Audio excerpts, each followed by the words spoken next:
যেভাবে হোক, যে কোনো মূল্যেই হোক, অ্যানহেল ডি মারিয়াকে ফেরাতেই হবে আর্জেন্টিনা দলে। এই কিংবদন্তি প্রমাণ করলেন এখনো তিনি ফিট আছে জাতীয় দলে খেলার জন্য। স্কালোনির দলে এখনো তার গুরুত্ব আরো অপরিসীম। এছাড়াও মেসির পাশে আগামী বিশ্বকাপে সবচেয়ে বেশি দরকার বন্ধু মারিয়াকে। তবে কি এই গ্রেট দলের প্রয়োজনে আবারও ফিরছেন? বিশ্ব চ্যাম্পিয়নদের ডি মারিয়াকে কেন এখনো প্রয়োজন এবং মারিয়া কি সত্যি ফিরবেন, তা নিয়ে বিস্তারিত জানাচ্ছেন শ্রাবণ অনেক।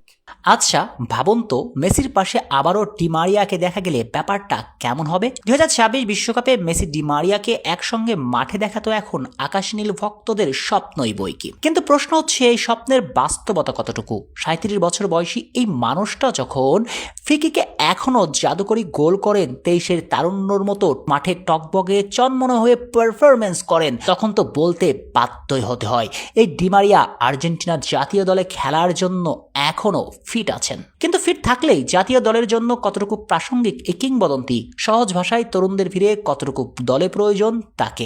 এই প্রশ্নের উত্তরে শুরুতে একটা কথা বলতে হয়, অভিজ্ঞতা তো কখনোই পচনশীল নয়, অর্থাৎ অভিজ্ঞতা সবসময়ই মূল্যবান। আর যদি সেটি মহাযজ্ঞের মঞ্চ হয়, অর্থাৎ বিশ্বকাপের মতো টুর্নামেন্ট, তখন মারিয়ার মতো 4টা বিশ্বকাপ খেলার অভিজ্ঞতা হয়ে ওঠে আরো বেশি প্রাসঙ্গিক। বিশেষ করে নকআউট স্টেজের বড় ম্যাচগুলোতে চাপের মুহূর্তে আর্জেন্টাইন এই কিংবদন্তি দলের জন্য হয়ে উঠবেন আরো বেশি গুরুত্বপূর্ণ, কেননা ইতিমধ্যে তিনি ক্যারিয়ারে 4টা বিশ্বকাপ খেলে ফেলেছেন। তাই চাপের মুহূর্তে কিভাবে দলের জন্য বুক চিতিয়ে দাঁড়াতে হবে সেটা তার ভালোই জানা। হ্যাঁ, এটাও ঠিক যে তার গতি আগের চেয়ে অনেক হ্রাস পেয়েছে। আন্তর্জাতিক ফুটবলের মঞ্চে হয়তো 90 মিনিটে একই ধাঁচে এখন দৌড়িয়ে বেড়ানোর মতো ফিটনেস নেই তার। কিন্তু 90 মিনিটই বা তার খেলতে হবে কেন? বরং দলের প্রয়োজনে শেষ 30 মিনিটের জন্য তো মাঠে আসতে পারবেন অ্যাঞ্জেল, তাহলেই তো যথেষ্ট প্রতিপক্ষের দুর্গে কাঁপুনি তুলবার জন্য। এবং সেই 30 মিনিটে মেসির পাশে মারিয়া থাকলে আর্জেন্টিনার আক্রমণ ধাঁচে আসবে অন্যরকম। এছাড়াও যদি খেয়াল করা যায় তাহলে এটা স্পষ্ট, 2024 কোপা আমেরিকা ফাইনালের পর স্ক্যালোনি ডি মারিয়াকে রিপ্লেস করার জন্য একাধিক অপশন চেষ্টা করেছেন। কখনো আলেহান্দ্রো গার্নাচো, কখনো কার্বনিদের মতো তরুণদের বিকল্প হিসেবে নামিয়েছেন, কিন্তু কেউ প্রত্যাশার পারদ মিটাতে পারেননি যথাযথভাবে। তাই আর্জেন্টিনা জাতীয় দলে এই কিংবদন্তির প্রয়োজনীয়তা এখনো অনেক বেশি, তিনি এখনো অনেক বেশি প্রাসঙ্গিক।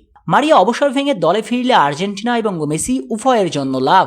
কিন্তু অবসর ভেঙে দলে ফিরবেন কিনা, তার জাদুকরি পা আকাশ নীল টি শার্টকে আবারও আলোর ঝলকানিতে মাতিয়ে দেবে কিনা, সেই সিদ্ধান্তটা একান্তই মারিয়ার নিজের। এই ব্যাপারে কোনো হস্তক্ষেপ করবেন না স্যার স্ক্যালোনি, যেটা তিনি অনেক আগেই বলেছেন। এমনকি ডি মারিয়াকে অবসরে যাবার জন্য কোনো চাপও দেননি, বরং বারবার স্ক্যালোনি বলেছেন মারিয়ার জন্য তার দরজা খোলা, চাইলেই ফিরতে পারেন। তাই সিদ্ধান্তটা একান্তই এই আর্জেন্টাইন কিংবদন্তির নিজের।